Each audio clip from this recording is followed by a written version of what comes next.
이 손인용 목사님께서 이 4섹션 행사를 위해서 간단한 환영의 말씀을 드리고 그 다음에 이 4섹션 행사를 진행을 하도록 하겠습니다. 먼저 손인용 목사님 모시도록 하겠습니다.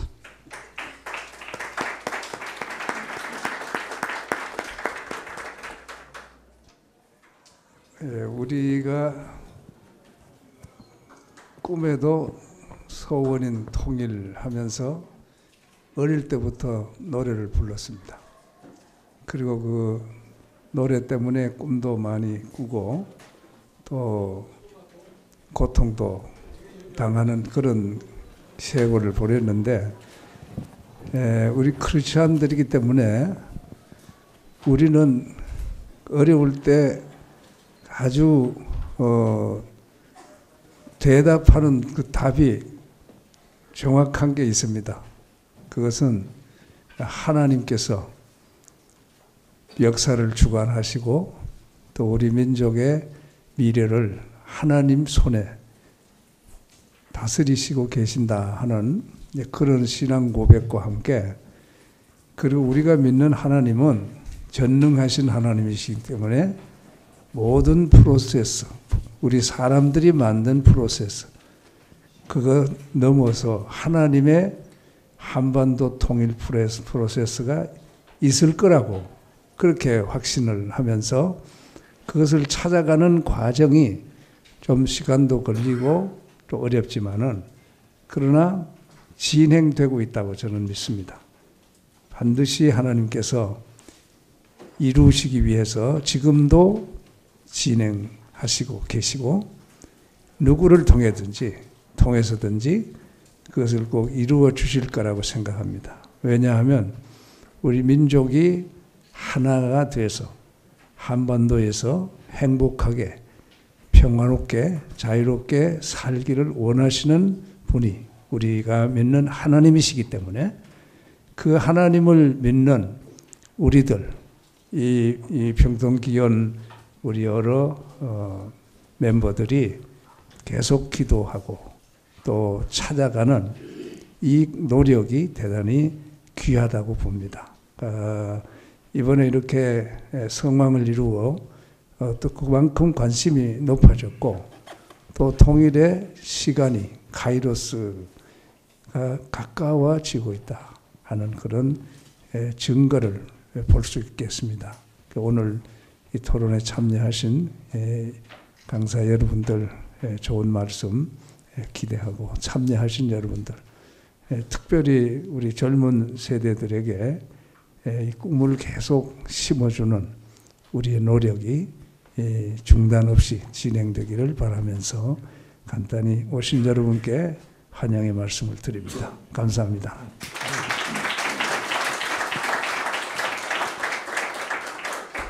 네, 제4션 행사는 멀리 진주에서 오늘 행사 때문에 일부러 올라오셨습니다.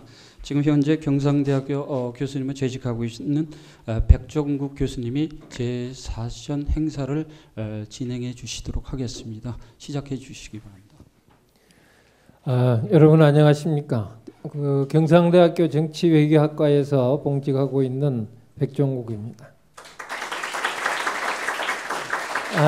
오늘의 쇼는 톡쇼이기 때문에 앉아서 하도록 하겠습니다. 사실 요새 이게 인기가 있는데 말이죠. 이 또 역으로 이 어른들께는 익숙치가 못합니다. 뭐 아무것도 없기 때문에 지금 굉장히 긴장들에 계세요. 조금 우리 최 총장님 좀 가까이 이렇게 와주십시오.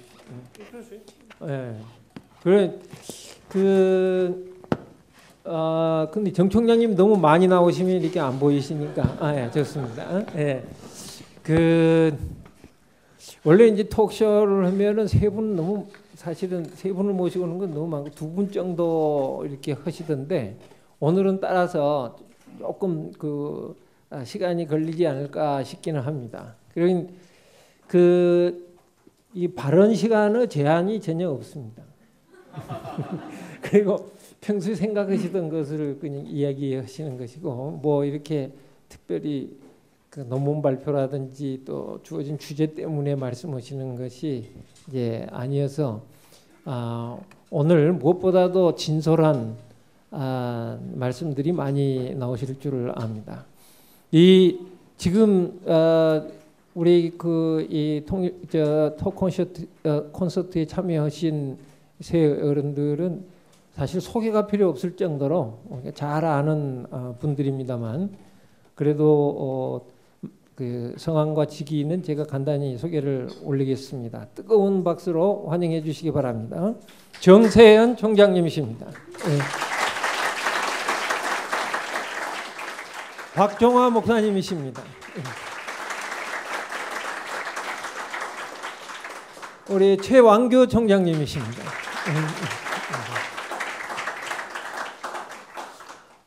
적어도 통일 문제에 대해서는 뭐 이 세 분을 모르면 한국에서는 간첩이라고 얘기할 수 있습니다. 그리고 이제 제가 이렇게 준비를 하면서 보니까 또 특히 우리 정세현 총장님과 박종화 총장님은 이 해방동이세요. 45년생이십니다. 그러시죠? 5월달이시고 10월달이시고, 네, 10월달이시고. 그러면 해방동이라 그러면 8월부터서 이렇게 칩니까? 그 해 나면 해방동이라고 해야 되겠죠. 일제시대 전제고. 그러죠. 특히 우리 정 총장님 커리어가 상당히 화려하신데요. 태어나시는 것은 만주에서 태어나셨죠. 그때 이 얘기를 좀 한번 해주세요.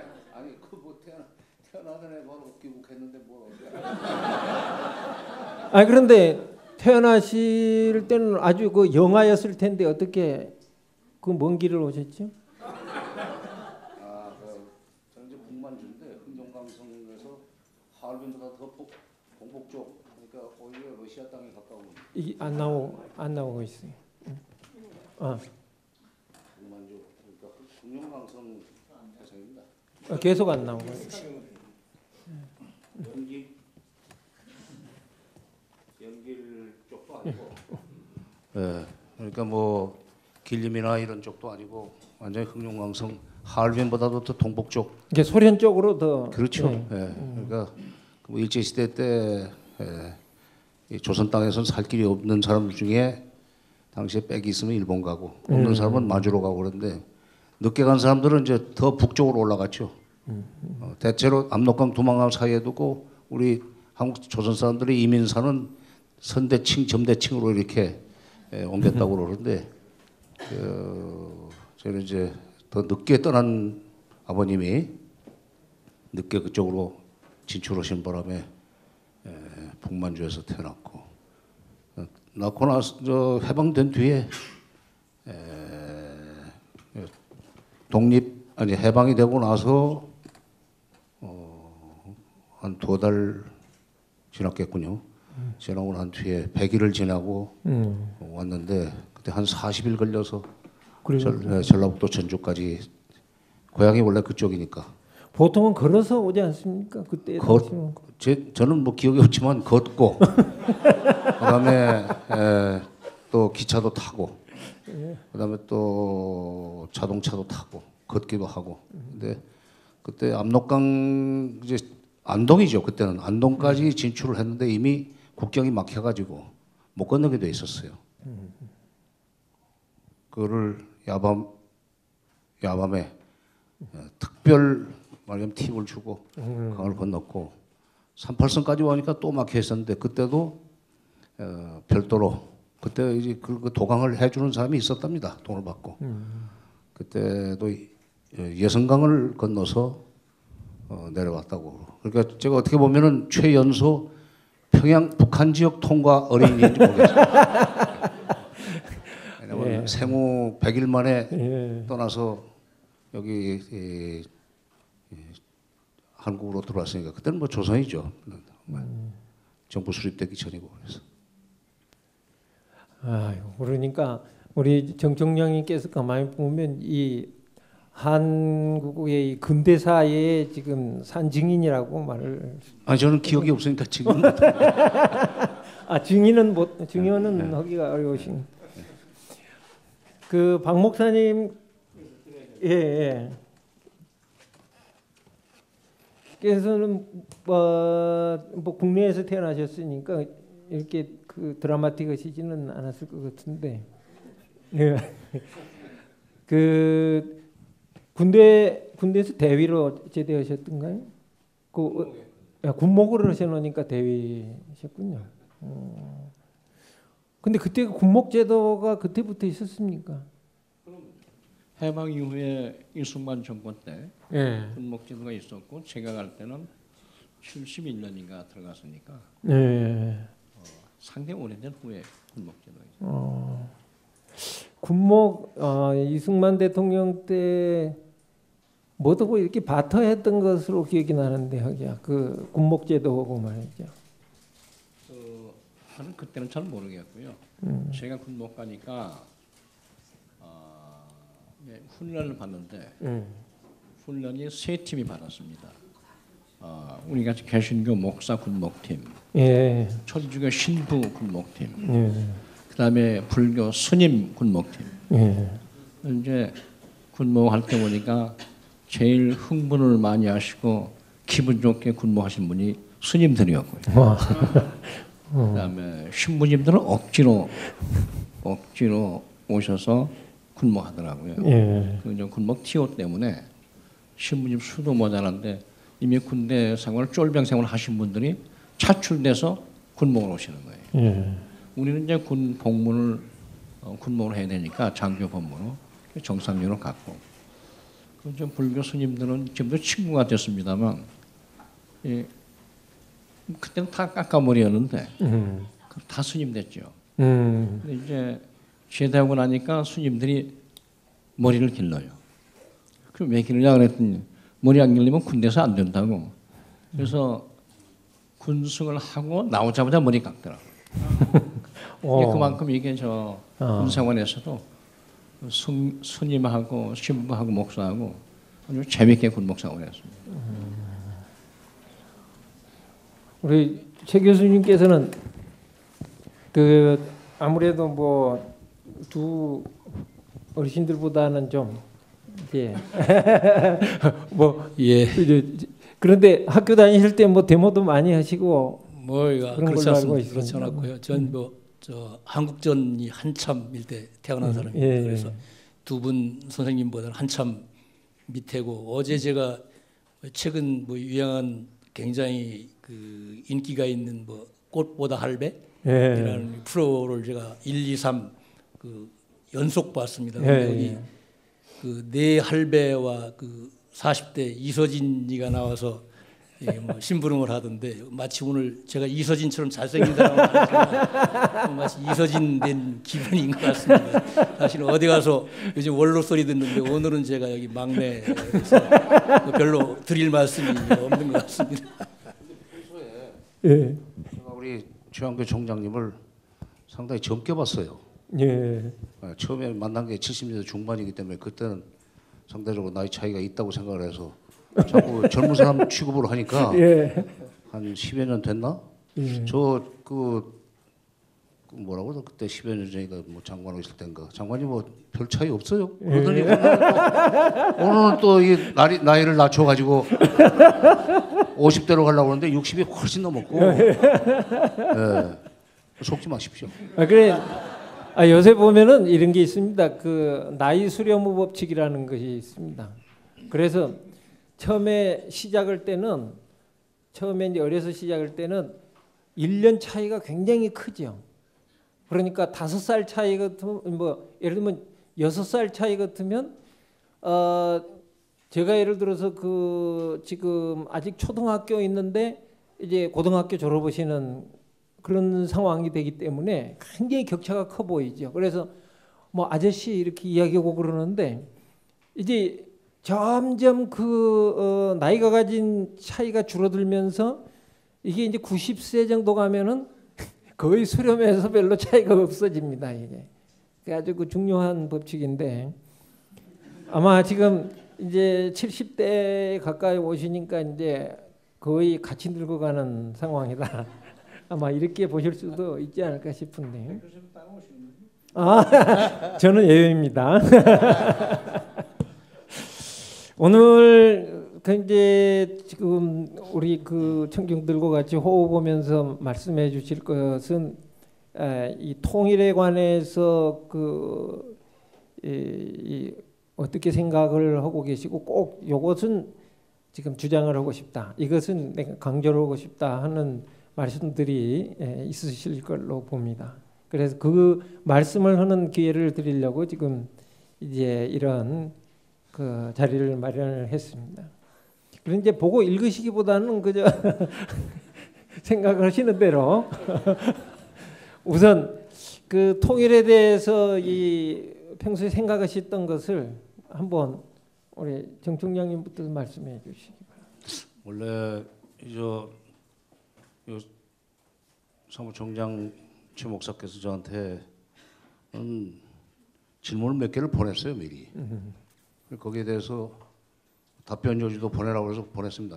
전 모범생 출신이기 때문에 그러니까 준비를 했는데 오늘 완전히 돌발 영상으로 이미 이렇게 좀 그 판을 새로 벌리시는데 통일에 대해서 먼저 평소 생각을 얘기하라고 그러니까 여기 없는 얘기를 할 수밖에 없습니다. 이럴 줄 몰랐습니다. 지금. 저는 제가 제 얘기를 잠시 좀 하겠습니다. 제가 77년에 통일원에 들어갔습니다. 그때는 뭐 통일 문제를 업으로 삼을 생각은 전혀 없었고, 제가 원래 제 전공이 석사과정, 박사과정에서 제 전공이 중국 문제였기 때문에 중국 관련해서 논문을 쓸 수 있는 합법적으로 중국 자료를 활용해서 쓸 수 있는 데가 당시에는 중앙정보부하고 통일원밖에 없었습니다. 근데 중앙정보부는 들어갈 수가 없고 또 들어가면 못 나오는 데고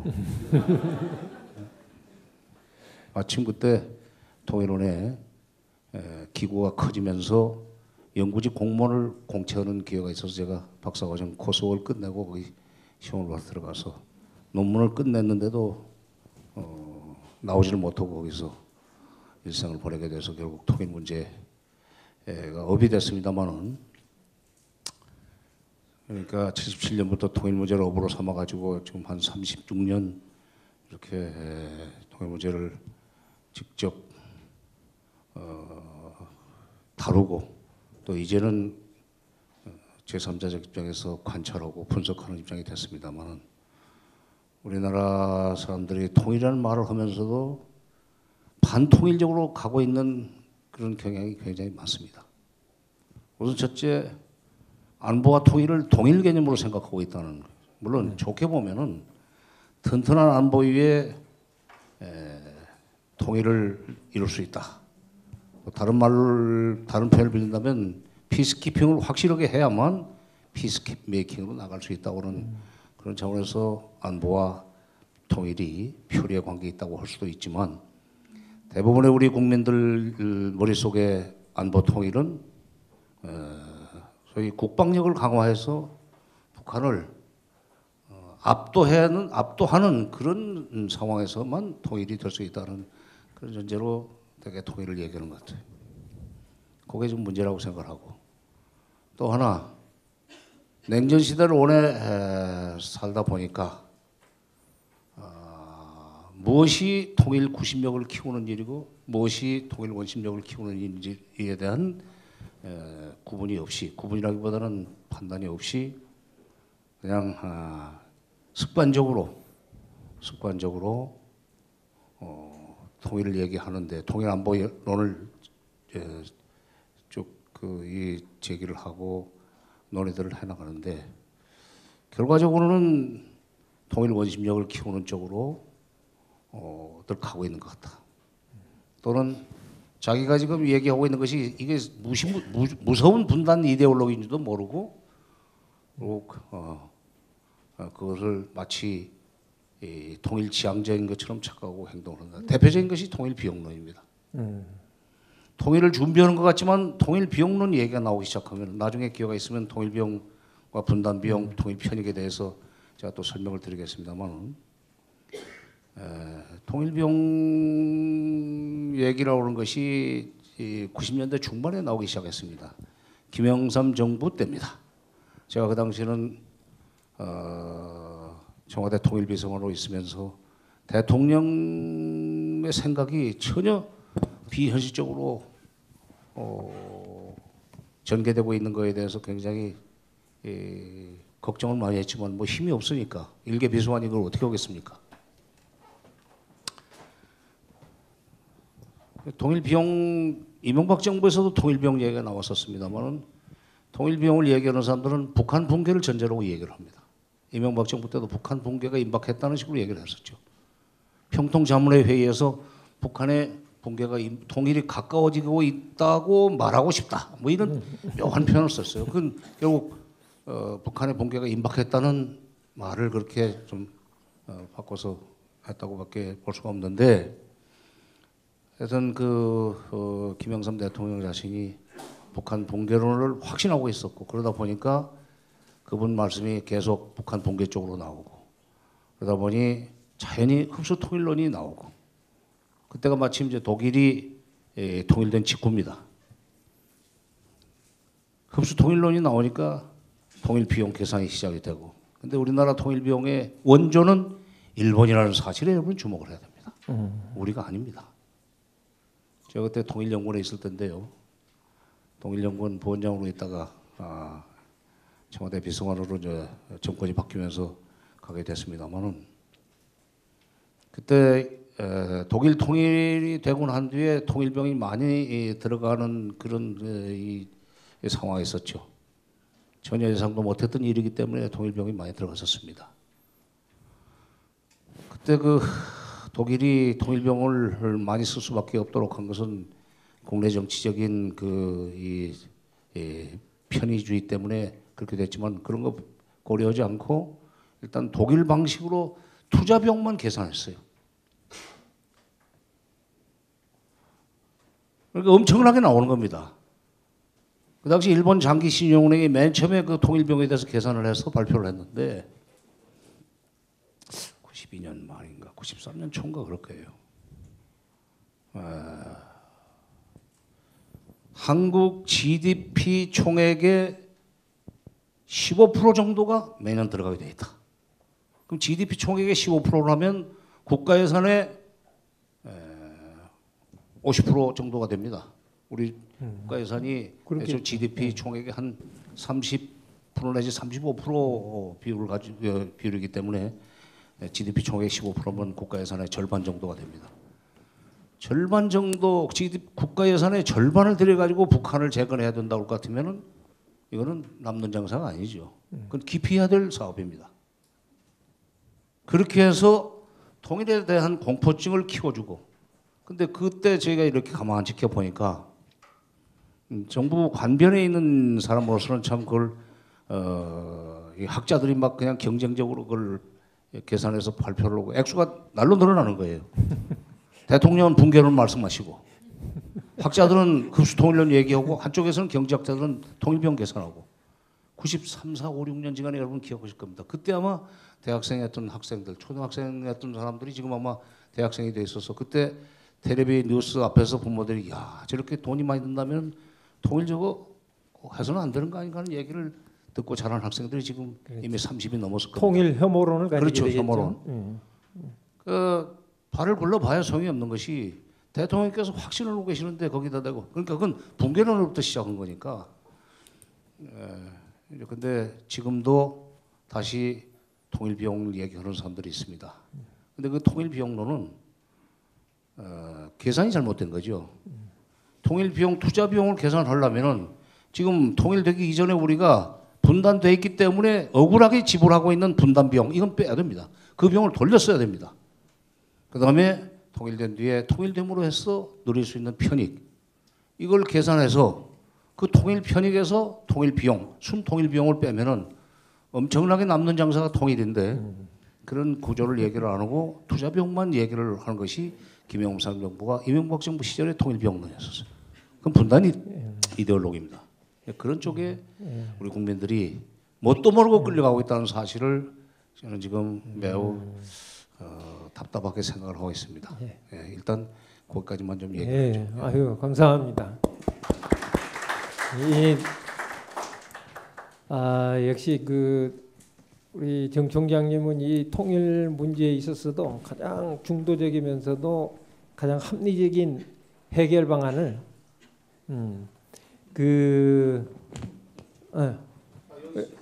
물은 여기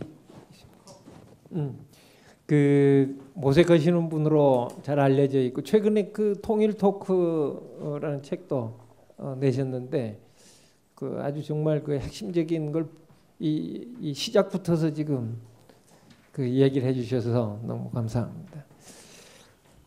박 목사님께서도 특히 이제 박 목사님께서는 지금 WCC 이게 잘못 발음하면 아주 위험한 지금 발음이 되는데 반드시 C자를 2개를 붙여야 됩니다. WCC. WCC 세계 교회 협의회의 지금 제 10차 10차 부산 총회를 지금 준비를 하고 계십니다. 아주 굉장히 한국 기독교에 중요한 의미가 있는 회의인데 거기 통일에도 굉장히 유익할 것으로 지금 기대가 되고 있는데 준비하는 노력을 격려하는 의미에서 박수 한번 해주시죠. 평소에도 지금 WCC와 NCC가 통일 문제에 대해서 한국에는 상당히 선두적인 노력을 많이 했었습니다. 오늘 박 목사님께 간단히 한번 서두격으로 들어보시죠. 두 분 다 통일 전문가신데요. 저는 전문가가 아니고 관심이 많은 사람이에요. 불과합니다. 제가 이제 목사니까 종교인 또 기독교인 입장에서 통일을 어떻게 바라봤고 어떻게 마음을 쓰고 있나 이렇게 생각해봤더니 한참 지난 다음에 지금 생각해보니 이런 것 같아요. 신앙인 입장에서 통일 얘기할 때는 언제 얘기하느냐 하면 꽉 막혔을 때 막힌 걸 뚫는 것이 신앙인의 통일 어프로치다 생각하고 잘 들어가서 굴러갈 때는 전문가와 또 정책 담당하는 자한테 맡겨서 잘하게 해야 되고 하다가 잘 안 굴러가면 또 주위에서 앞에서 소리도 지르고 좀 찔르면서 잘 안 됐다 해야 되는 역할이 아닌가. 소위 말하면 신앙과 통일과의 관계는 일종의 예언자적 역할을 하는 것이 신앙의 역할이다. 이런 생각이 자꾸 들었고요. 그걸 관리하고 안을 만들어가는 것은 전공자와 담당 정책까지 맡았으면 좋겠다. 그런 생각입니다. 제가 이 얘기를 왜 하냐면 제가 독일에 30살 때 갔는데요. 독일교회 목사로 하라고 해서 갔습니다. 갔더니 젊은 나이에 교회를 하는데 독일 사람들이 자꾸 질문을 해요. 듣자니 한국에서는 무슨 질문이냐 왜 자꾸 통일을 하자고 그러는데 이해를 못하게. 동독 소득 똑같이요. 제가 76년부터 독일 근무를 했는데요. 그때 들어보니까 독일 사람은 동독 소득 똑같이 우리는 통일을 원치 않는다. 현 상황에서 통일이 가능하지도 않다. 우리가 바라는 것은 유럽 전체의 평화 속에 동서 간의 평화적 공존이면 넘버원이다. 그 이상도 원치 않는다. 그러니까 통일이 아니라 평화다. 이런 얘기를 하면서요. 한국 사람들이 이상하게 무슨 자꾸 통일 하는데 왜 하냐? 이 질문을 제가 받을 때마다 아니 기왕이 분당국 왔으니까 한번 동독도 가보고 토론해보자. 그게 저한테 통일 문제를 관심 갖게 된 계기입니다. 지금 생각해 보니까 통일보다는 평화가 낫다고 생각한 독일은 통일이 됐고 우리의 소원은 통일하고 노래하던 우리는 여전히 통일이 안 됐고 그게 하늘의 조항인가 땅의 운명인가 좀 생각하니까 두 전문가들 좀 대답해 주세요. 그러니까 조금 이따가 한번 대답을 하고요. 전문적 그러면 하나 있고. 분석을 한번 들어보시죠. 그래서 사실은 84년이라고 생각되는데 84년도에 전두환 정권 때입니다. 그때 두 분 제가 말씀드리면 맞으셨다고 하시면 돼요. 통일 얘기를 공개적으로 못했습니다. 통일이란 용어 자체가 정부의 전유물. 더군다나 평화통일이라는 말은 그 막스주의자들이 쓰던 용어여서 평화라는 말을 막스즘이 독점하고 있었습니다. 그래서 평화, 통일 그러면 잡혀갔어요. 이때가 84년도 그랬습니다. 비슷하죠? 정량원. 안 잘못갔나요? 제가 왜 그러냐면 자유당 정부 때 그때부터죠. 84년 때요. 이 전두환 정권에서 굉장히 어려웠습니다. 아니 저번에 있죠. 평화통일 자문회의를 만들어서 그 안에서 토론을 하고 그러고 밖에서는 예, 밖에서 못했죠. 그때 저희들이 이제 오늘 WCC 얘기하려고 그래요.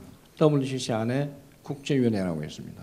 이 위원회는 국제 분쟁 지역에 가서 분쟁 해결을 하자고 하는 위원회인데 그때 저희들이 모여서 무슨 회의냐면 WCC가 냉전의 벽을 뚫자. 한번 해보자. 그래서 구상을 하고 북한, 남한 초청하고 러시아, 중국 등 동북아권 초청해서 국제회의를 하나 열자. 국제의 목적은 한반도 뭔가 교류시키기 위해서 그렇게 결심을 하고 WCC가 나섰습니다. 자세한 내용은 안 하겠지만 한국에서 못 모이니까요. 일본에서 모였습니다. 도산소라고. 일본 YMCA 국제 회의장에 있는 동산장, 도산소.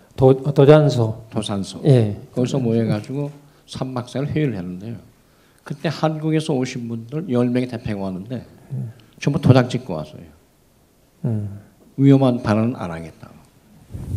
그까지 좋았는데 그리고 테마를요. 한반도 통일이라는 테마를 못 걸고 하도 세상이 험해서 동북아시아의 평화와 안보에 관한 국제회의.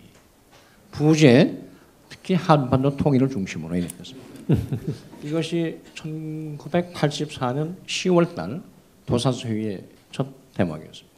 하여튼 그 이후로 저는 어차피 통일에 관련이 돼서 수많은 회의도 다니고 민간차원에서 그랬어요. 지금 1984년이니까 이번에 2013년이면 30년 만에 WCC가 이제 한국에 옵니다. 저희들이 바라기는 현재 무슨 걸 진행 중이냐면 베를린에서 통일된 베를린에서 기차를 타고 200명이 신청이 200명이 들어왔습니다. 전 세계에서 기차 전선에서 출발해서 모스크바에 와서 거기서 평화 통일을 위한 기도회를 하고 러시아의 종교회가 주최할 겁니다. 이르쿠츠크. 예. 거기에서 또 한 번 협의를 하고 중국 베이징에 와서 중국교회 협의하고 한반도 평화통일을 위한 기도회를 가고 평양에 와서 대규모 집회를 하고 도라산까지 와서 서울 와서 또 한 번 하고 부산까지 내려가는 스케줄입니다. 될지 안 될지 모르겠습니다만 84년 시작한 기계를 가지고 이번에 북조하고 접촉도 좀 하고요. 그래서 만약에 평양 평화통일 기도회가 성공을 하면 기차 타고 내려와서 서울까지 오고 서울에서 한번 하고 모아서 부산까지 가려고 합니다. 현재 보니까 200명이 신청을 했는데요. 전 세계 한국 사람 빼고 아마 평양이 오케이만 되면 남쪽에서 많이 올라가지 않을까. 기독교 대회니까 좋은데 상징적 의미입니다.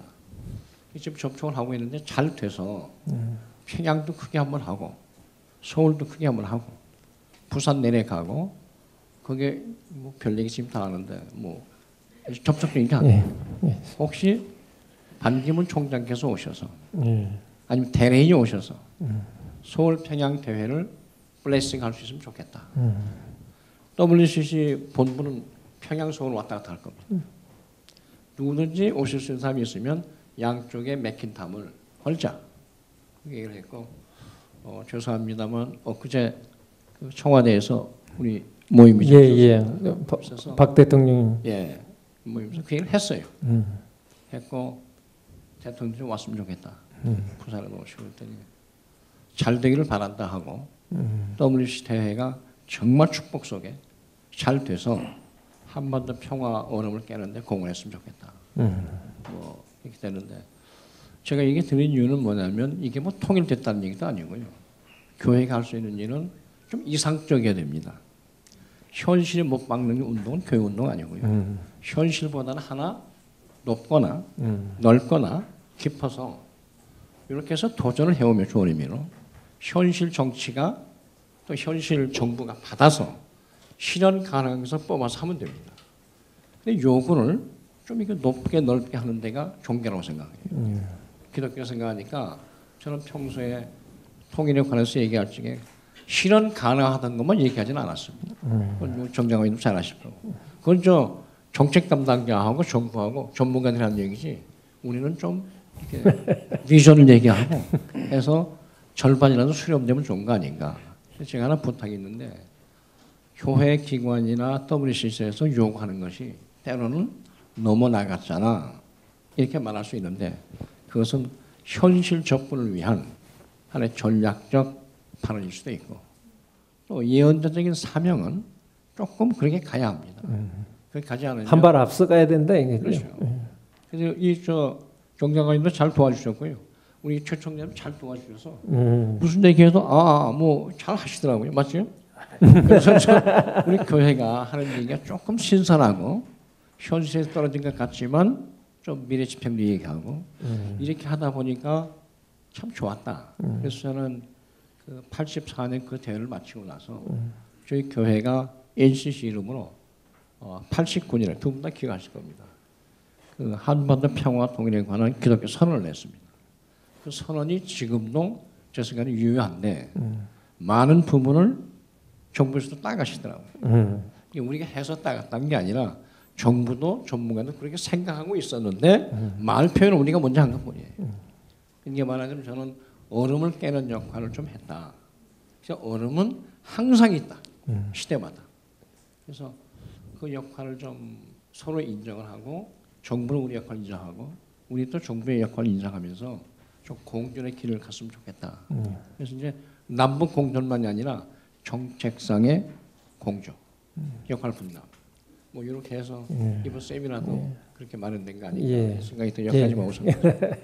그 저기 최 총장님이 계시는 북한 대학원 대학교는 그 한국에서 그 통일 문제, 남북 문제로 특화된 대학원으로서 가장 그 오소독스하고 이 전통 있는 학교입니다. 그래서 지난번에도 그 바로 얼마 전에도 독일 그 나우만 재단하고 같이 아주 디테일하게 어떻게 북한과 이 교류 협력을 조금이라도 좀 성사시켜 볼 것이냐 하는 문제를 가지고 이제 그 연구 세미나도 오고 그러셨는데 특히 그 한국은 이제 그 한국 개신교가 그런 데 대해서 방금 말씀하신 대로 한 발 앞서서 이제 노력들 하고 계시는데 뭐 전체적으로 총장님 보시기는 어떻습니까? 예. 두 분 선배님 귀중한 말씀 잘 들었습니다. 사실은 이 막내로서 그냥 가만히 듣고 배워야 되는데 뭐 사회자께서 그래도 한 말씀 하라고 주문을 하셔서 평소 생각하던 고민 몇 말씀 드리도록 하겠습니다. 우리 박종화 목사님께서 그 부분은 전문가 몫이다 이런 말씀하셨는데 사실 이 북한 문제나 남북관계, 민족 문제, 통일 문제에 관련된 전문가라는 사람들이 전문적으로 틀리게 말하는 사람이라는 자기 비하적인 그런 말이 있습니다. 그래서 목사님 앞으로 너무 전문가한테 많은 기대를 하시지 말아 주셨으면 합니다. 정말 그동안은 전문적으로 틀리게 말해왔습니다. 그래서 사실 말하지 말아야 되는 그 사람들이다. 전 개인적으로 그런 생각도 좀 합니다. 그러나 워낙 사안이 중요한 문제이기 때문에 그냥 몇 말씀 우선 원론적인 수준에서 드리도록 하겠습니다. 사실 이 통일 문제, 민족 문제에 관해서는 보수든 진보든 좀 솔직하지 못한 것 같습니다. 보다 이 본질적인 문제를 사실 지금까지 애써서 좀 여러 가지 이유로 회피해왔지 않는가 하는 그런 자괴감을 좀 지울 수가 없을 것 같습니다. 해방정국 연구하는 사학자들에 의하면 사실 지금 상황은 해방정국 3년의 연장선에 있다 이렇게들 많이 얘기를 합니다. 사실은 그 유산을 전혀 극복하지 못했다. 그야말로 해방 전후사 인식 스타일. 어떤 얘기냐 하면 그러니까 해방정국 당시에 남이나 북이나 다 같이 어쨌든 내세를 등에 업고 선 정부 수립 후 통일론자들이 정치적으로 승리했고 선 통일 후 정부 수립론자들이 정치적으로 패배했다. 그 결과가 바로 한국 전쟁이었다. 결과적으로 물론 한쪽에 의해서 후 통일을 시도한 결과인데 그 구조는 지금까지도 그대로 연장선에 그냥 전혀 해결이 안 된. 그래서 논리상으로 보면 얼마든지 제2의 한국전, 제3의 한국전쟁이 벌어질 개연성이 높은 그런 분단 구조다 이런 얘기입니다. 그런데 그 부분에 대해서 많은 사람들이 그냥 뭐 그 해결된 것처럼 이렇게 얘기를 하기 때문에 어떻게 보면 통일 문제라는 것이 그 구조의 근본적인 전환이 이루어지지 않으면 사실상 굉장히 실질적으로 추진하기 어려운 그런 과제다라는 문제입니다. 또 하나는 이 우리나라 통일 문제는 뭐 독일 통일 문제나 베트남 통일 문제와 굉장히 좀 다르다고 봅니다. 독일 통일 문제는 결국 체제나 이념 문제였기 때문에 큰 틀에서 보면 냉전이 해소됐기 때문에 자연스럽게 어떻게 보면 그 결과로 독일 통일이 이루어졌다고 볼 수 있고 베트남 통일 문제는 체제 내지 이념 문제가 아니었고 민족 문제였다고 봅니다. 강대국과 베트남 민족 간의 문제였기 때문에 결국은 전쟁의 형태를 통해서 결국 베트남이 이겼기 때문에 그거 논리적 기결로 베트남 통일이 이루어졌다고 볼 수 있습니다. 이에 반해서 유감스럽게도 한반도 이 분단 구조라는 것은 체제 내지 이념 논쟁의 성격을 띠는 동시에 이 민족 문제가 착종된 그런 아주 복잡한 구조이기 때문에 냉전이 세계적인 차원에서 해소됐는데도 불구하고 여전히 한반도를 둘러싼 냉전 구조는 해체 안 되는 것이 어떻게 보면 이 민족 문제가 해결되지 않았기 때문에 그렇다고 보는 겁니다. 결국 중국과 뭐 러시아의 관계, 그다음에 미국과 우리 한반도 그 강대국과 우리 민족 간의 관계가 사실상 해결 안 된 겁니다. 그렇기 때문에 제가 보기에는 그 문제를 근본적으로 해결하지 않는 이상 한반도 통일 문제를 얘기하는 건 굉장히 토탈로지에 그냥 빠질 그 가능성이 굉장히 농후하다 이런 얘기입니다. 또 하나 허상은 뭐냐면 평화 통일에 대해서 이의를 제기하는 국민은 하나도 없다고 정신 나간 사람 아니면 지금 현재 무력 통일을 어쨌든 내심으로는 무력 통일을 원하고 있는 사람이 있을지 모르지만 적어도 표면적으로 공식적으로 무력 통일을 얘기하기는 굉장히 어려운 정서라고 봅니다. 그런데도 불구하고 통일론의 일단을 보면 거의 무력 통일을 통해서만 이룰 수 있는 통일론이들을 아무런 갈등 없이 주저함 없이 많은 사람들이 얘기를 하고 있습니다. 어떻게 평화적으로 상대방을 전제하지 않는 타자성을 인정하지 않는 이런 상태에서 평화적으로 남북이 통일을 할 수 있는지 정말 그런 방법이 있으면 전 정말 좀 묻고 싶어요. 그거 전혀 제가 보기에는 거짓말입니다. 사기라고 사기. 상대방을 말하자면 북한을 정책의 통일의 하나의 파트너가 아니라 일방적인 대상으로 전제하는 평화통일론이는 신화다 이 말씀입니다. 그런 통일은 저는 없다고 봅니다. 그런데 그걸 너무나 자명하게 많은 사람들이 얘기를 하는 이런 허상 속에 통일론이가 놓여있기 때문에 결국 뭐예요? 통일론이는 전혀 뭐 실질적인 진전이 이루어지지 않는 이 기가 막힌 현실을 우리가 어떻게 얘기해야 되는지. 그 왜 그렇게 예를 들어서 지금 보십니까? 당장에 한반도 이 신뢰 프로세스라는 박근혜 정부의 대북 정책, 물론 이제 여러 학자들이 저하고도 가까운 뭐 후배 선배들은 거의 없는 거고 대개 이제 후학들인데. 저는 유장관 거기 뭐 죄송합니다. 출신이시니까. 그러지 않아도 오늘 아침에 어떤 원로 목사님께서 저한테 아침 일찍이 전화를 주셔가지고 예. 화를 확 내시더니 예. 그 최 총장 그 장관 소환하시오.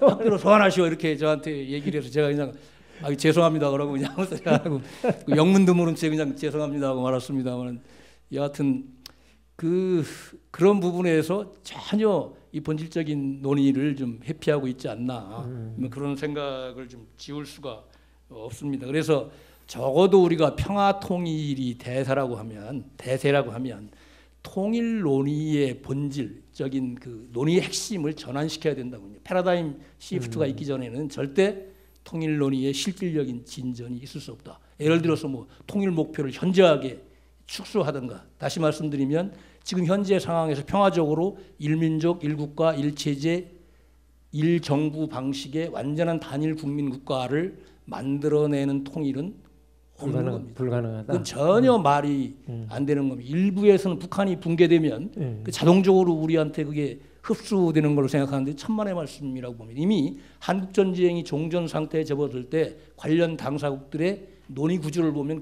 그대로 알 수 있는 부분입니다. 그래서 결과적으로 평화 통일이 대세라면 통일 논의의 중심을 그런 단일 국민 국가를 만들어내는 것이 아니라 다른 형태의 통일 목표 자체를 최소화시키는, 현실화시키는 일대 발상의 전환을 통해서 남북한의 이질적인 체제를 빨리 해체하기보다는 장기간 공존으로 가져갈 수 있는 가장 느슨한 형태의 통일 논의를 본격적으로 시동해야 되고 그 부분에 있어서는 결국 권력을 가진 사람한테는 절대 기대할 수가 없고 결국 사회 부분의 역량이 커지는 걸 통해서 가능하다.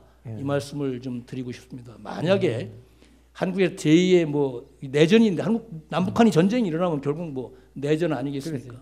생텍쥐베리가 이런 말했습니다. 내전은 전쟁이 아니라 병이다. 왜?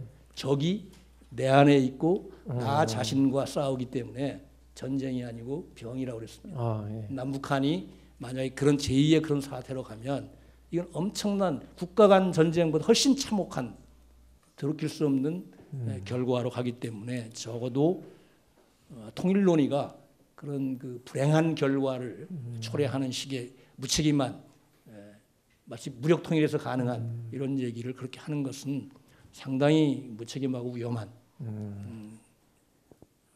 자세다. 저는 그렇게 생각을 합니다. 그래서 한반도 신뢰 프로세스 얘기하다 말았습니다만은 어떻게 평화적인 모든 점진적인 절차가 생략된 신뢰 프로세스가 어디 있습니까? 신뢰 이전에 뭐 그런 구체적인 미시적 차원의 말하자면 조치들이 전제가 될 때 신뢰라는 것이 형성되는 것이지 신뢰가 형성돼야 평화가 이루어진다. 이건 제가 보기엔 논리적으로 굉장히 좀 교수들이 뭔가 전문적으로 틀리게 얘기하는 교수들이 캠프에 있었지 않았나 뭐 이런 생각을 지을 수가 없네요. 자꾸 그렇게 말씀하시니까 자꾸 유장관이 생각이 나네. 그 큰 그림으로 봐서 저기 아까 이전에 있었던 그 국제 학술 세션하고 굉장히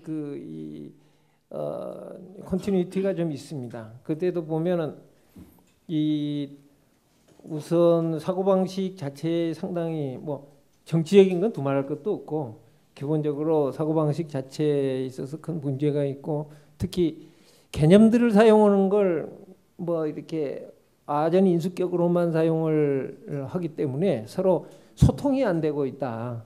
소통의 부재에 대해서 상당히 심각한 상황이다. 이렇게 이제 말씀을 하셨는데 지금 우리 최 총장님께서 이제 중대한 말씀을 하신 것 같아요. 뭐냐면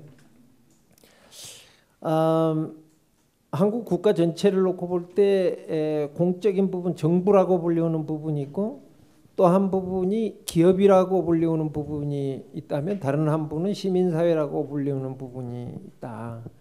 그런데 지금 앞선 두 부분에 있어서는 이 문제를 그 객관적이고 공정하게 다루는 것이 좀 약하니까 부득이 시민사회에서 좀 나서서 노력을 많이 해주는 것이 필요하다. 이렇게 말씀을 하셨는데 이게 이제 한국 사회 지금 아마 그 논의에서 많이 했는 기본 틀인 것 같습니다. 이제 그 중에서도 사실은 한국 시민사회 부분에 있어서 상당히 역동적인 부분은 이 개신교 아니겠습니까? 뭐 제가 개신교다 해서 그렇게 이야기하는 게 아니고 특히 통일 문제에 대해서는 벌써 우리 박 목사님께서도 말씀하신 것처럼 제일 먼저 그 한반도 평화 문제를 다룬 그런 증거도 있습니다. 그런데 그런 문제, 근데 그때는 평화 통일 문제가 나오면은 이것은 상당히 그 빨갱이스러운 그 논의다 하고 주장을 했었는데 이렇게 한국 개신교가 앞장서서 많은 어려움에도 불구하고 캠페인을 해간 결과가 뭐냐? 이제는 평화 통일은 당연한 건데 해석이 달라서 그렇긴 하지만 평화 통일은 당연한 것이다. 그래서 지난 7월 19일 그 박근혜 대통령께서 이제 청와대 기독교 지도자들과 오찬을 점심 메뉴는 뭐였습니까? 중국식 같은 거. 중국식? 아니 한국 대통령궁에서 무슨 중국식 섞었습니다. 퓨전. 목사님이 가셨거든요. 거기서 말씀하신 게 북한에 대한 인도적 지원은 정치적 상황과 관계없이 해 나갈 것이다. 또 평화 통일은 북한핵과 탈북자 문제, 안보 불안 등을 한꺼번에 해결하는 최선의 길이다. 목사님들이 평화 통일을 이루는데 꼭 동반자가 되어달라.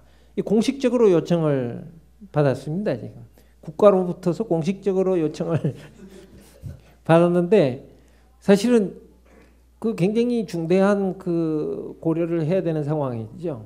그 요청 안 해도 요청해달라고 할 판에 지금 공식적으로 요청을 받았으면은 거기에 상응하는 뭔가 이제 노력과 자세가 있어야 되는데 참 중요하다고 봅니다. 특히 이제 우리 정 총장님께서 아까 말씀하신 거 보면 그 중간에 1980년대, 90년대의 그 묘한 캠페인 때문에 우리 젊은이들이 그 통일 혐오감 또 통일에 대해서 그 통일 비용을 중심으로 하는 상당한 그 거부감이 있다고 하면은 이건 그것을 극복하는 것은 시민사회에서 이제 나서지 않으면 안 될 것인데 그러면 한국 교회 특히 이제 개신교가 그 이 평화 통일을 위한 역할을 한다고 그러면 제일 먼저 해야 될 거, 그 다음 해야 될 거, 그 다음 해야 될 거 이렇게 쫙 나올 텐데 어떻게 생각하십니까?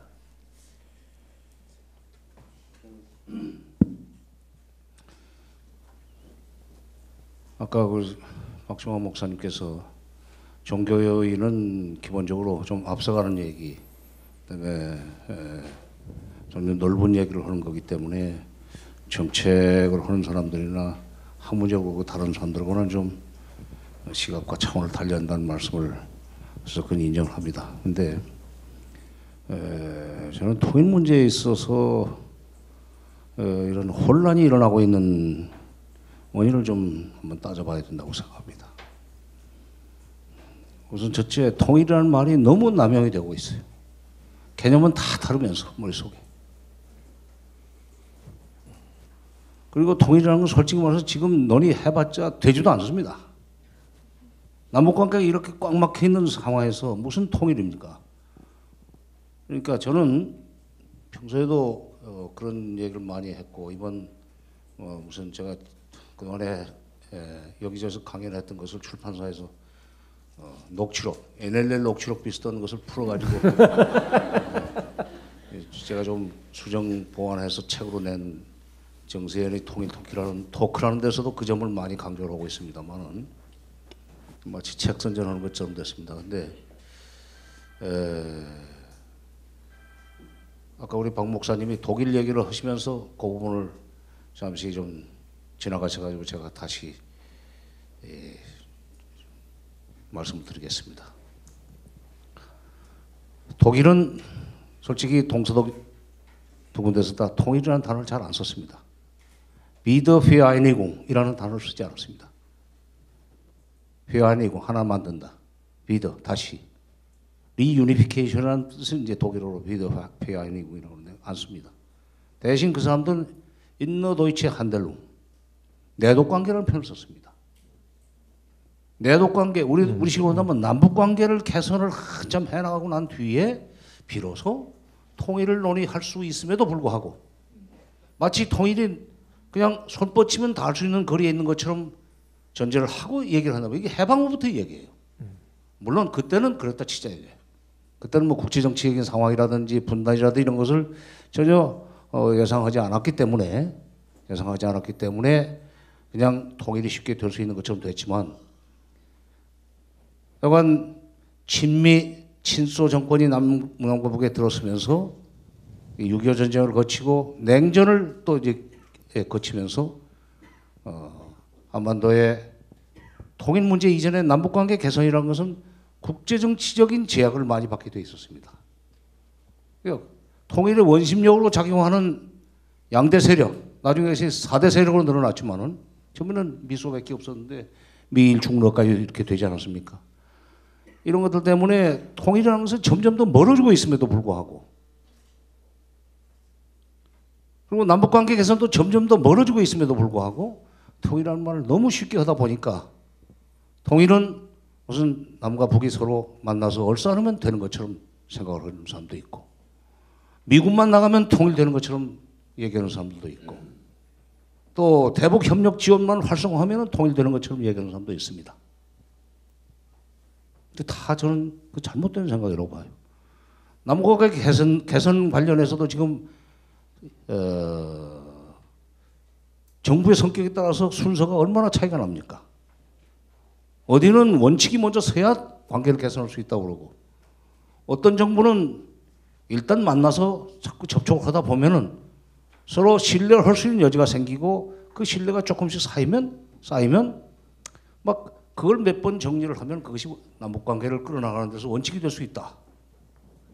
말하자면 선 접촉 후 원칙 정립 이런 식으로 접근하는 정권이 이른바 이제 진보 정권이었다고 얘기할 수 있죠. 김대중 노무현 정부는 그런 식으로 접근했다고 생각합니다. 저는 뭐 박정희 정부 시대부터 쭉 이 정부 근처에 있었기 때문에 어느 정부를 특별히 편들고 뭐 어느 정부를 특별히 비판할 일은 없습니다.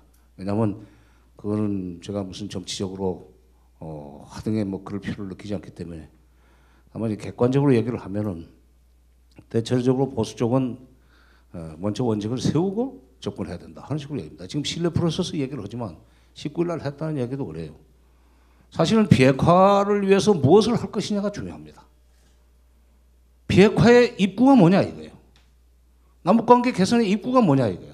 입구로 들어가지 않고 결과인 평화통일을 먼저 얘기를 해요. 평화통일이 되면 비핵화도 되고 뭐 그다음에 남북관계 개선 된다는 그야말로 순서가 좀 바뀐 얘기를 하고 있다.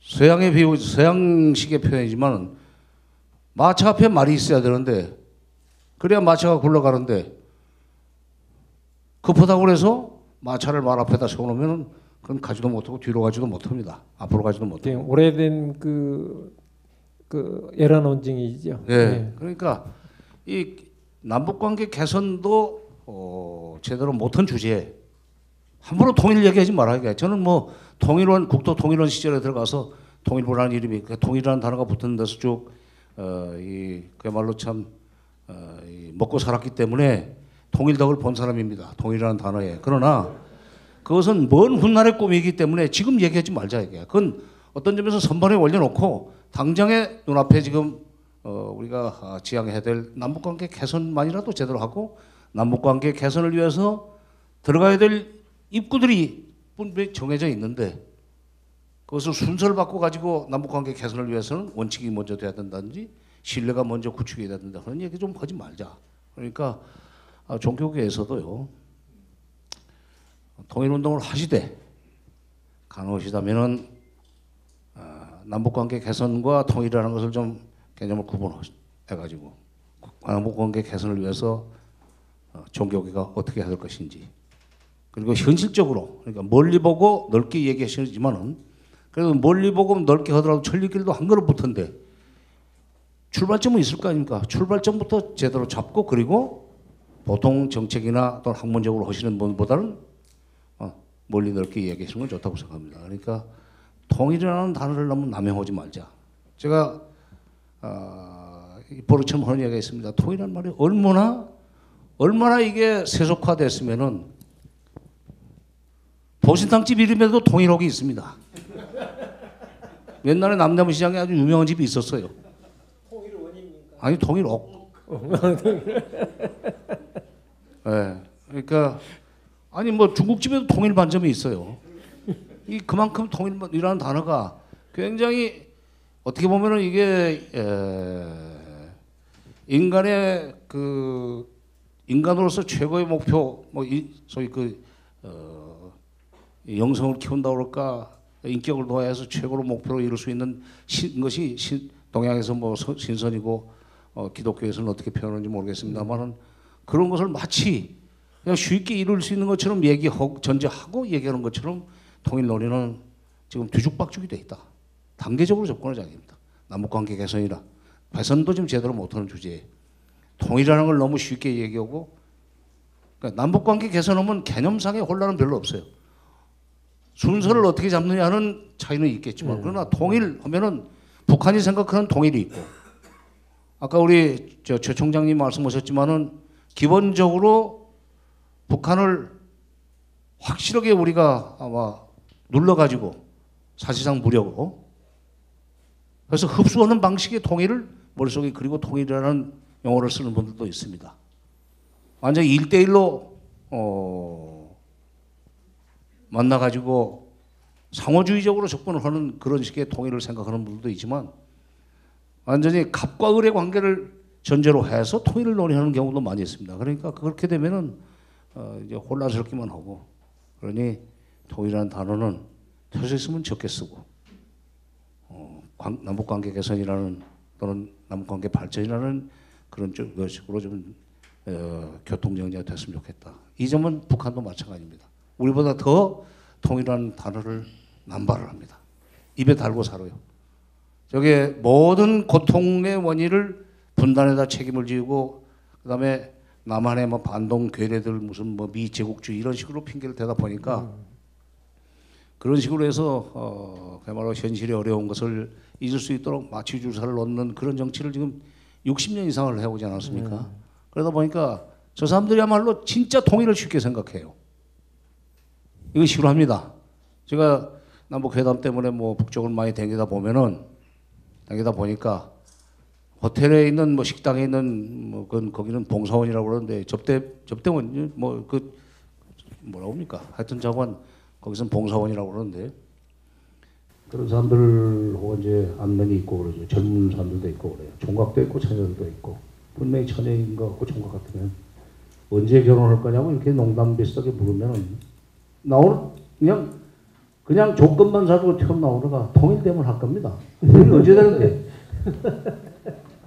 장모님이 고시켜 주신다고 했습니다. 수정님이 고시켜 주신다고 했습니다. 그러니까 우리보다 훨씬 더 우리는 사회적으로 그 통일이라는 단어가 남용이 되고 있지만 북쪽에서는 정권 차원에서 통일이라는 단어가 남용이 되고 있다. 이거는 한 번쯤 정리를 할 필요가 있습니다. 저쪽은 저쪽대로 그런다 치고 우리라도 거의 독일처럼 통일이라는 단어를 좀 경건하게 생각을 하고 좀 조심스럽게 좋겠다. 예. 최 총장님, 이 교회의 역할에 대해서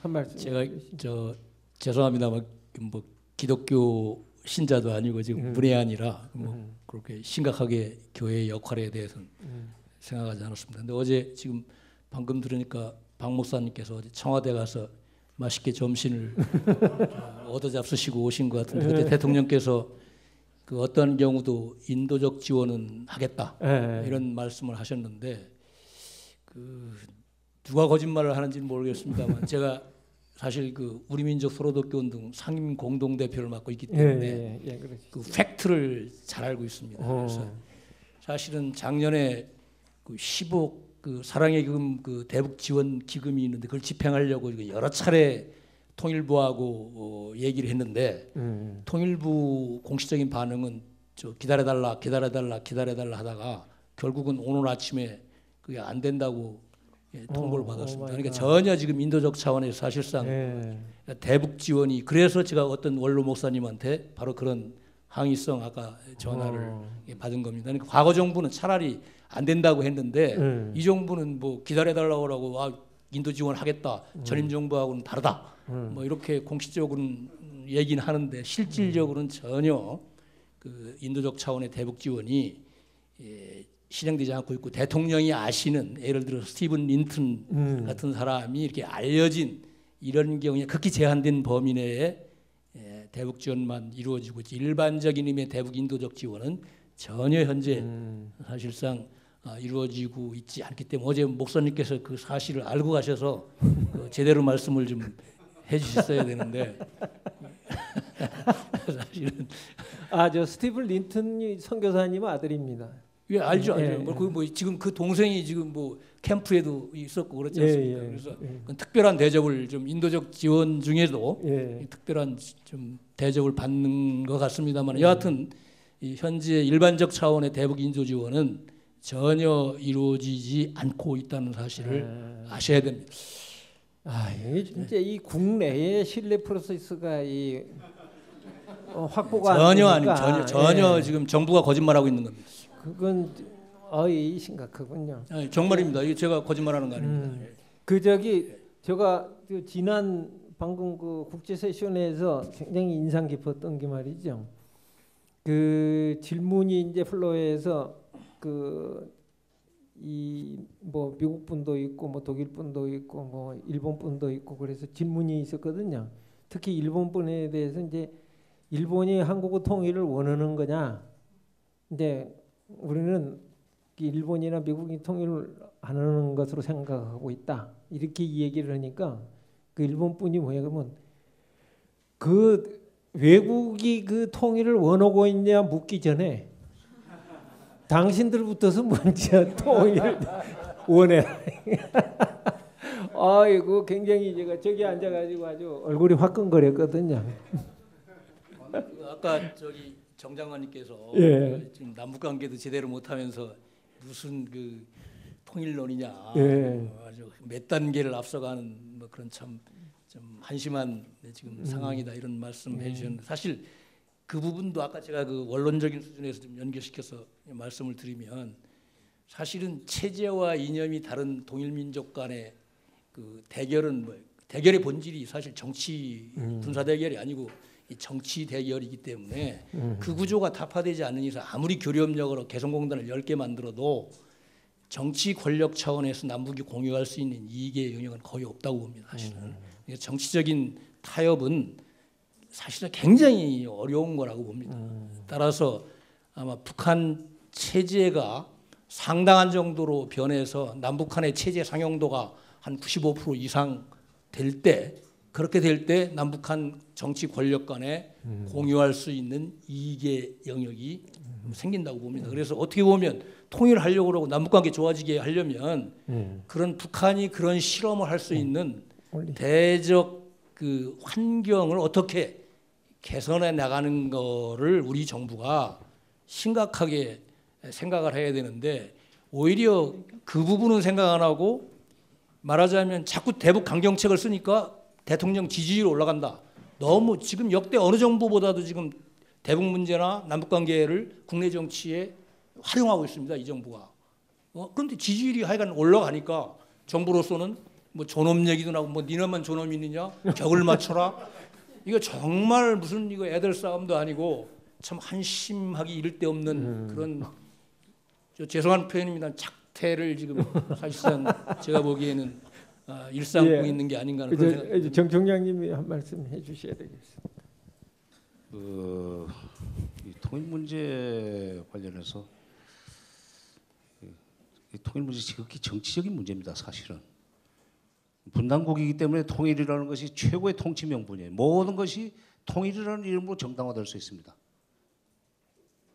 사실 1961년부터 89년 아니 92년까지 군사정부가 33년 동안 지탱이 되는 동안에 바로 그 북한 핑계 대고 그 군사정권이 유지될 수 있었던 거 아닙니까? 결국 안보론 통일이라는 말을 쓰면서도 실질적으로 안보라는 것을 통일이라는 말로 동일시해 가면서 통일을 위해서는 지금 결국 대북 이 경쟁력을 가져야 되고 그러기 위해서는 안보를 강화해야 되고 안보를 강화하려면은 군인 대통령이 있어야 되고 이런 통치를 하는 기관에 잔소리하지 마라. 딴소리하지 마라. 이것만이 지금 확실하게 민주주의를 또는 시장 경제를 중심으로 7천만을 잘 살게 하는 방법이다 하는 그런 논리로 지금 글을 끌고 왔어요. 우리도 그렇고 북쪽도 아까 조금 전에 말씀드린 대로 통일이라는 것을 최고의 통치 명분으로 내걸고 있기 때문에 모든 것이 용서가 될 수 있습니다. 그걸 우리가 좀 더 직시하고 그 용어를 쓰는 데 있어서는 지금 아까 나눠 쓰자는 얘기를 했는데 이게 그 국내 정치적으로 지금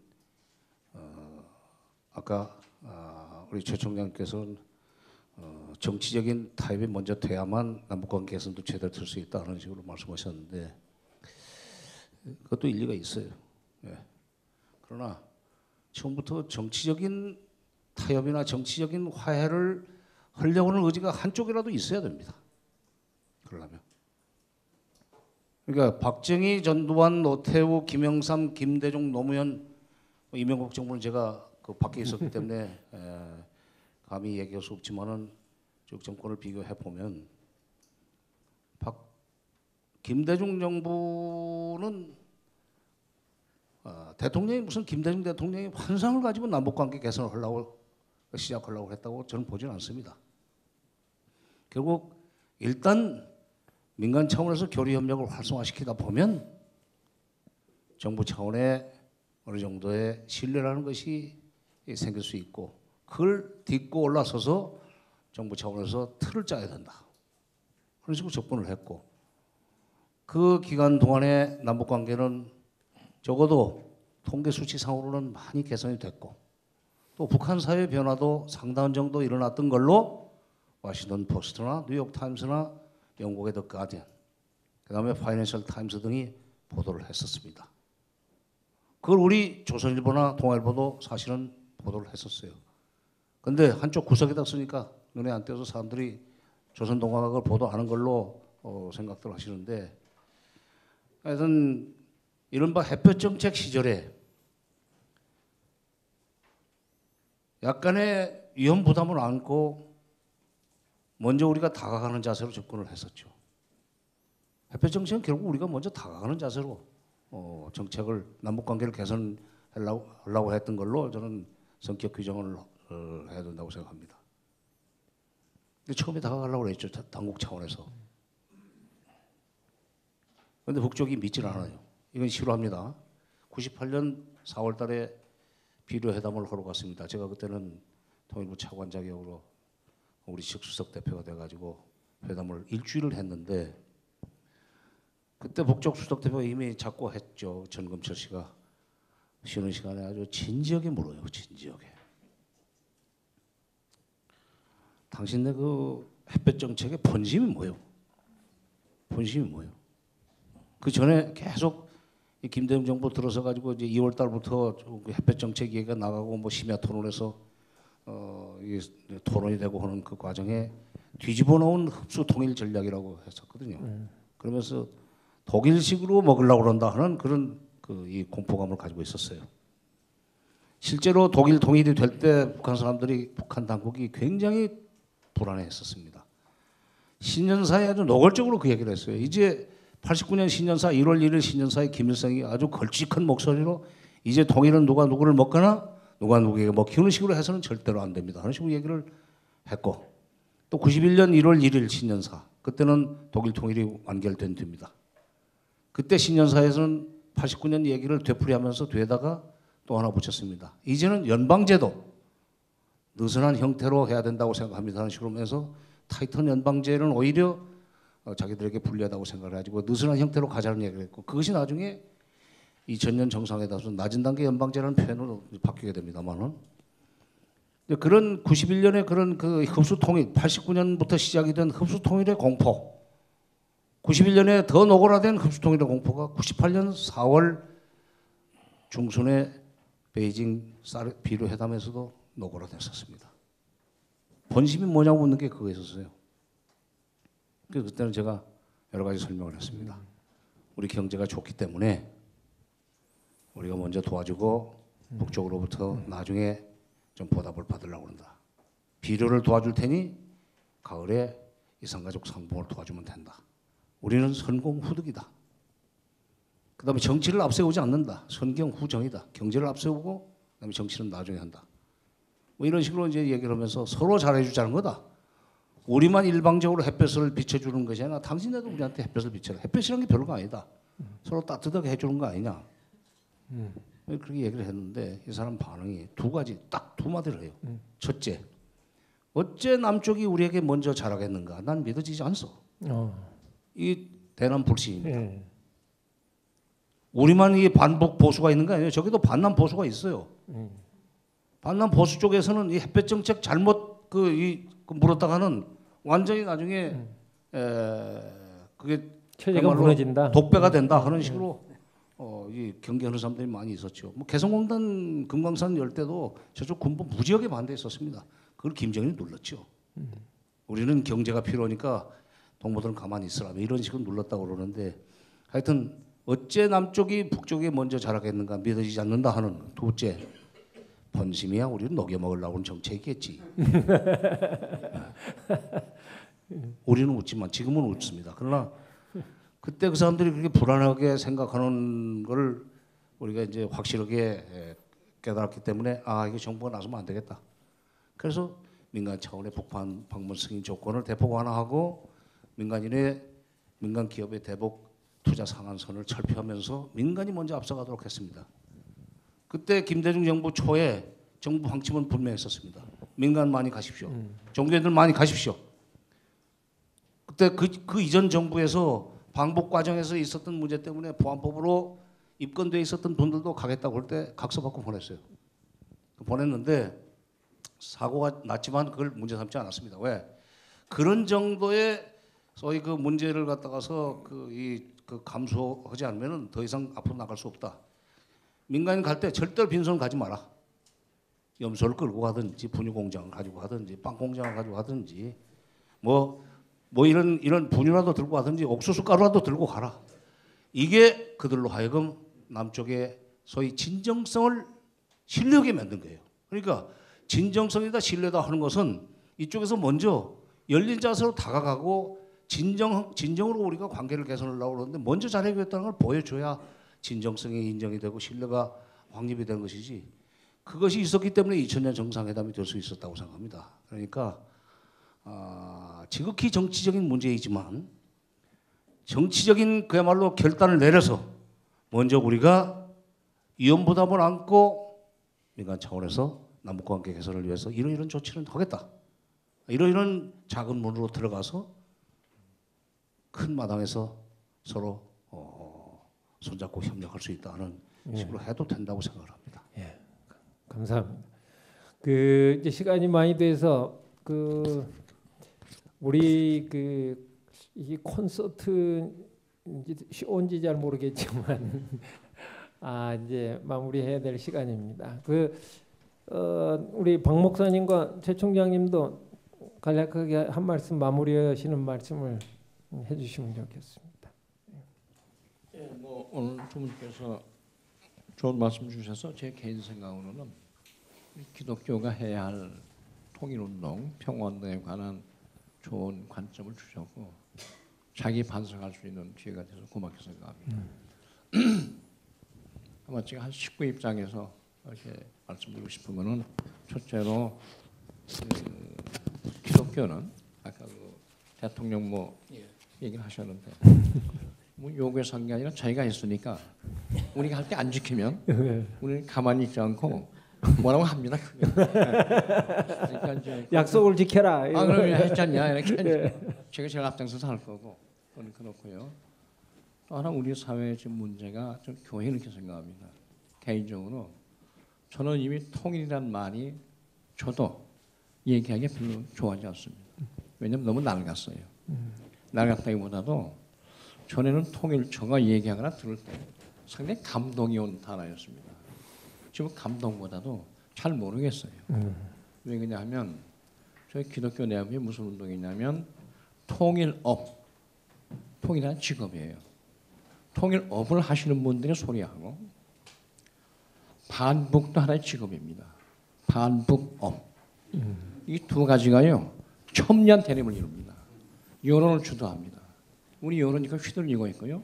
우리 자신이 좋든 싫든 휘둘리고 있어서 저는 기독교가 그 극단주의를 빨리 극복하지 않으면 기독교 안에 평화가 없다.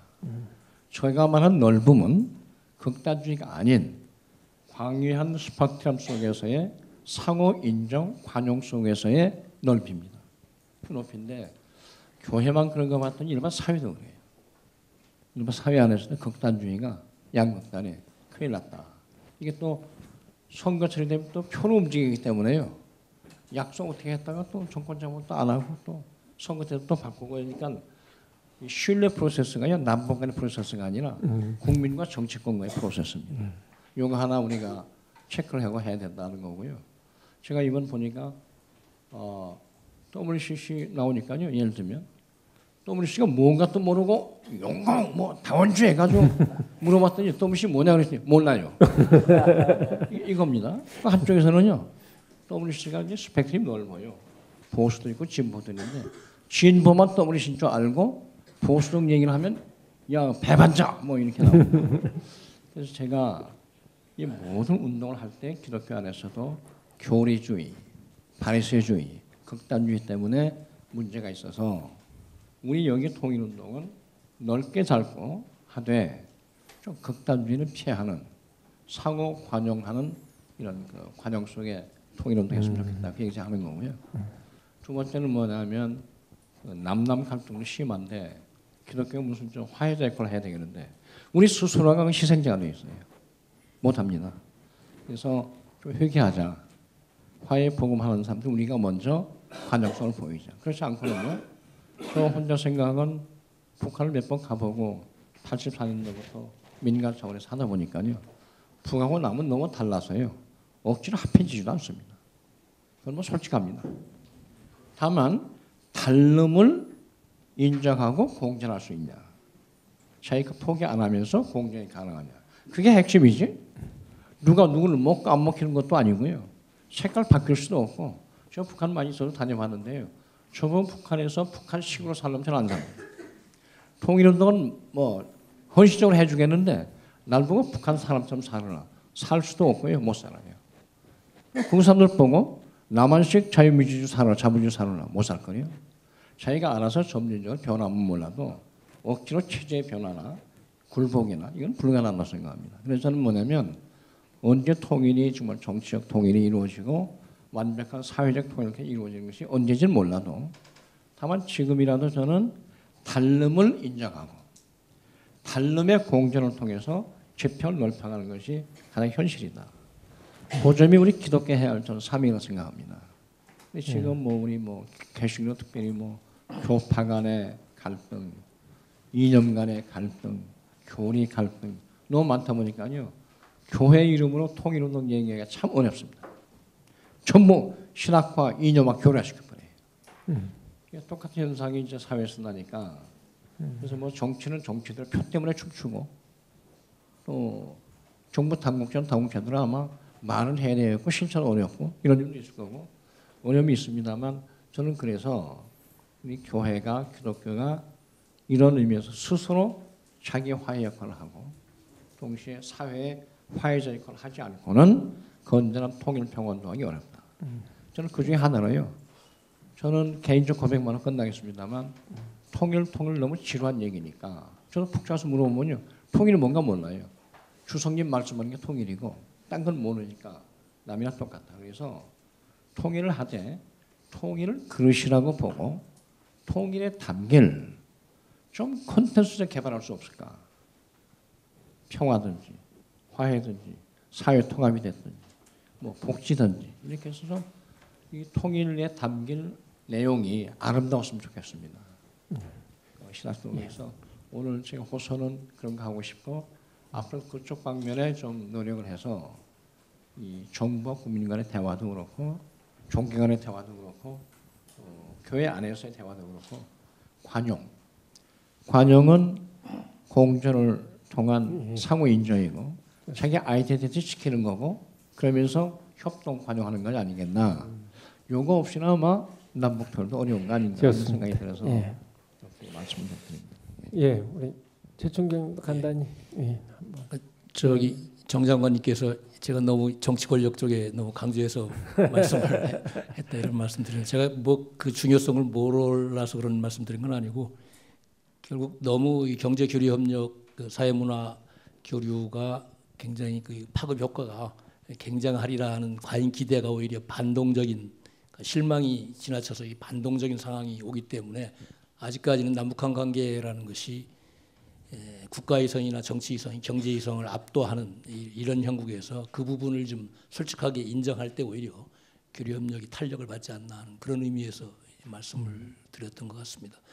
결국 그 남북관계를 보면 앞으로 진전이 되기 위해서는 결국 남쪽의 그 시장의 논리, 자본의 논리하고 민족의 논리가 변증법적으로 종합되는 이런 연속선상에서 놓고 올 필요가 있다고 봅니다. 그래서 교류 협력이 심화되고 그것이 공동시장이나 공동안보의 틀을 만들고 더 나아가서 국가연합도 뭐 국가 간 뭐 큰 틀에서의 연합이라기보다 아주 조그만 어떤 컴플렉스 단위의 조그만 의미의 국가연합도 우리가 상정해 볼 수 이런 연속성상에서 통합의 단계적 연속성 이쪽을 좀 강조하는 그런 식으로 좀 현실적으로 통일 논의를 좀 진전시켰으면 하는 그런 바람입니다. 그래서 독일의 경우는 어떻게 보면 그 통일 독일이 추구해야 될 기본적 가치를 서독이 선점해서 결국은 뭐 흡수했다기보다는 동독이 타협에 의해서 결국 타협에 의해서 동독이 서독 체제를 선택한 이런 결과인데도 불구하고 통일 20년 이후에 지금 일부에서는 동독으로 기여한 현상, 동독국 가치로 기여하는을 얘기할 정도로 심각한 사회적 그 통합의 위기를 겪고 있고 결국 서독적 가치가 아니라 새로운 신독일, 새로운 독일이 통일의 가치가 되어야 된다는 이런 문제 제기도 나오는 형국입니다. 그래서 결국 남북한 간에 거듭 강조하지만 서로의 체제를 우리 박정화 목사님 말씀하신 대로 인정하고 존중하는 바탕 위에서 긴 호흡에서 이 통일 문제를 바라보면 의외로 쉽게 통일의 기회가 오지 않나 그런 희망을 말씀드리면서 제 말씀 접도록 하겠습니다. 고맙습니다. 감사합니다. 예, 이제 여러분 이 톡쇼를 아주 즐거운 기쁜 마음으로 또 굉장히 이 원로 학자들과 또 이 목사님의 그 삶을 통해서 나오는 말씀을 통해서 참 깊은 감명을 받았을 줄 압니다. 학술대회가 아니니까 정리는 하지 않겠습니다. 예, 이제 그 전체적으로 오늘 말씀하신 맥락을 가슴에 안고 우리 한반도 평화 통일과 남북 관계 개선 그리고 또 남남 갈등의 해소를 위해서 많은 그 피차 협력을 해야 될 것으로 보입니다. 오늘 이렇게 참석해 주신 세 분 원로님들께 대단히 감사드립니다. 감사합니다.